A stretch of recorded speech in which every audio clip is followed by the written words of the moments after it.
یہ بتائیے گا کہ ذکر اور ڈف کے ساتھ نعت پڑھنا جائز ہے؟ دف کے ساتھ بزرگوں کا اختلاف ہے آپس میں، کچھ کہتے ہیں پڑھ لینی چاہیے، کچھ کہتے ہیں نہیں.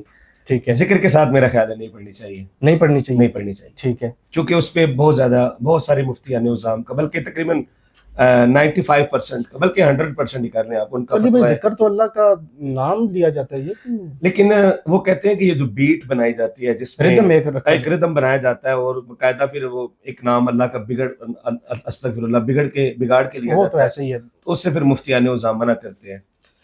تو علی بھائی ذکر تو اللہ کا نام کا کیا جاتا ہے، تو آج کل کیا پتہ اب آپ بھی پڑھتے ہیں یا نہیں پڑھتے، لیکن کافی نعت خوان میں نے جو دیکھے ہیں منظر عام پر، سوشل میڈیا پر، وہ جو ہے نا اس کو ایک ردم بیٹ بنا کر پڑھتے ہیں. آپ والی بات ہے، تو یہ صحیح انداز ہے یا نہیں ہے؟ اس کو ہونا چاہیے یا نہیں ہونا چاہیے؟ اس کی میں آپ سے معذرت چاہوں گا، چونکہ میرے کافی سارے دوست احباب پڑھتے ہیں، بلکہ میں خود بھی پڑھتا ہوں ذکر کے ساتھ، ذکر کے ساتھ. لیکن آپ اس چیز کو اچھا نہیں سمجھتے؟ اب ذاتی طور پہ مجھے اچھا لگا، فورس کیا جاتا ہے آپ کو؟ فورس کیا جاتا ہے، پھر بندہ کیا کر سکتا ہے، کسی کو اسٹیج پر ایک منع کریں تو پھر لوگ اعتراض کرتے ہیں. کوشش میں یہی کرتا ہوں کہ میں اوائڈ کروں. میرے دوست میرے شروع بھی کرتے ہیں نا، تو میں کوشش کرتا ہوں کہ نہ کیا جائے، منع کر دیتا ہوں.